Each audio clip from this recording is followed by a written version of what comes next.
Oke, kali ini kita akan bahas salah satu cerita paling wow, paling epik dan misterius dalam tradisi Islam. Kita ngomongin soal saga akhir zaman. Dan ini bukan cuma cerita biasa loh, ini adalah sebuah nubuatan besar yang udah bikin orang penasaran selama ratusan tahun. Tapi sebelum kita mulai lebih dalam, kita harus sepakat satu hal dulu ya. Kita ini lagi membicarakan sesuatu yang gaib. Kayak yang tertulis di sini, ini tuh mirip kayak kita coba jelasin internet ke orang dari tahun 1800-an. Susah kan? Jadi bahasa nubuatan itu seringnya pakai metafora. Makanya tujuan pembahasan kita ini adalah untuk memahami alur ceritanya, bukan buat meramal masa depan secara harfiah. Cerita ini secara garis besar punya 3 babak yang dramatis banget. Pertama, ada babak tentang sang penipu yang jadi ujian terbesar buat umat manusia. Terus muncul sang penyelamat yang membawa harapan baru. Dan puncaknya, ada serbuan gerombolan yang kayaknya tuh nggak mungkin bisa dihentikan. Oke, kita mulai dari awal ya. Jadi, gimana sih ceritanya semua ini dimulai? Bayangin sebuah dunia yang kondisinya tuh benar-benar kebalik. Di mana yang benar malah dianggap salah, dan yang salah justru dianggap benar. Ini adalah zaman kekacauan total, di mana nilai-nilai moral itu udah runtuh. Nah, angka 30 ini penting banget. Angka ini melambangkan para pembuka jalan Dajjal.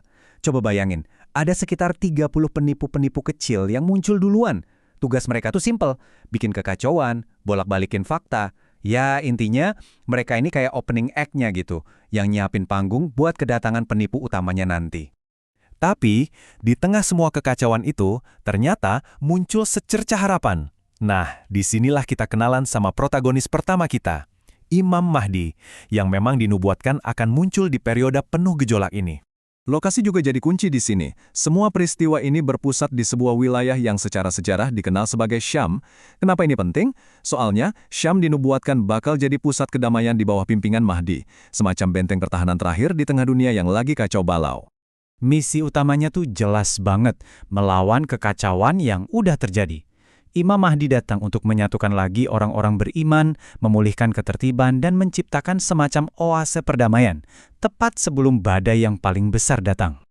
Sayangnya, kedamaian ini cuma sebentar, gak lama setelah itu muncullah sang antagonis utama, Dajjal.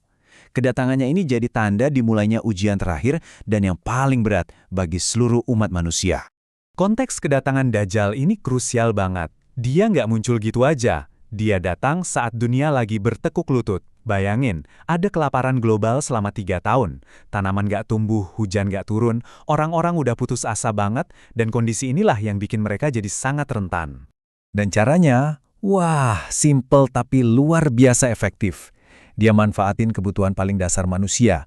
Dia kasih makan ke yang lapar, kasih minum ke yang haus, kasih harta ke yang miskin. Imbalannya cuma satu, kesetiaan mutlak kepadanya. Nah, inti dari tipu dayanya tuh ada di 2 pilihan yang dia tawarkan. Di satu sisi ada surganya dia, yang isinya semua kemewahan duniawi. Di sisi lain ada nerakanya, yang isinya kelaparan dan penderitaan. Tapi disinilah jebakannya. Nubuatan bilang kalau surganya Dajjal itu sebenarnya neraka secara spiritual. Sebaliknya, penderitaan di nerakanya dia justru itulah jalan menuju surga yang sejati. Di saat semua kelihatannya udah nggak ada harapan lagi, cerita ini sampai di titik baliknya, yaitu kembalinya Nabi Isa atau yang juga kita kenal sebagai Yesus. Ini kan jadi pertanyaan besar ya. Gimana caranya ngalahin musuh yang bisa ngendaliin hujan, bisa numbuhin tanaman dari tanah kering, musuh yang kelihatannya punya kekuatan tanpa batas? Jawabannya, ternyata sama sekali di luar dugaan kita. Ini bukan pertarungan yang dimenangkan pakai pedang atau pasukan. Kekuatan Dajjal itu nggak bisa dilawan dengan kekuatan fisik yang sejenis. Jadi, Dajjal ini kalah oleh sesuatu yang jauh lebih dahsyat, kehadiran ilahi. Nubuatannya itu ngegambarin ini dengan indah banget. Katanya, begitu Dajjal melihat Nabi Isa, kekuatannya langsung lenyap. Dia meleleh, kayak garam yang kena air.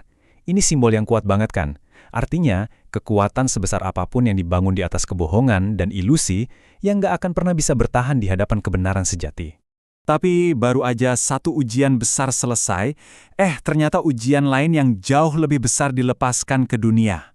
Inilah dia, gerombolan Ya'juj dan Ma'juj, atau yang mungkin lebih dikenal sebagai Gog dan Magog.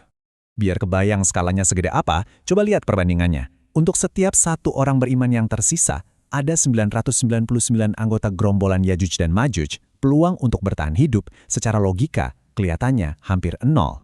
Dan buat gambarin daya hancur mereka, ada satu nubuatan yang cukup mengerikan. Gelombang pertama gerombolan ini, saking banyaknya, mereka bakal minum air Danau Tiberias sampai kering. Nanti pas gelombang kedua datang, mereka bakal bingung dan bertanya-tanya, dulu di sini pernah ada air ya? Jadi gimana akhir dari semua ini? Dengan kekuatan sebesar itu, gimana caranya manusia bisa selamat? Jawabannya, bukan dari kekuatan manusia, tapi sekali lagi, dari intervensi ilahi. Cerita akhirnya begini, orang-orang beriman yang tersisa berlindung di Gunung Tur dan mereka berdoa minta pertolongan. Doa mereka dijawab. Sebuah wabah, digambarkan sebagai parasit, datang menyerang gerombolan Yajuj dan Majuj. Dan hanya dalam satu malam, pasukan raksasa itu musnah. Setelah itu, alam sendiri yang turun tangan membersihkan sisa-sisanya. Dan saga epik ini pun berakhir. Pada akhirnya, kisah ini bukan cuma soal kehancuran. Ini adalah cerita tentang gimana caranya kita berpegang teguh pada kebenaran di zaman yang penuh tipu daya. Dan ini bikin kita bertanya-tanya ya, apa makanan atau hujan metaforis yang ditawarkan ke kita hari ini? Godaan apa yang lagi menguji kesetiaan kita pada hal-hal yang kita yakini benar? Nah, pertanyaan itulah yang ditinggalkan oleh kisah abadi ini untuk kita renungkan.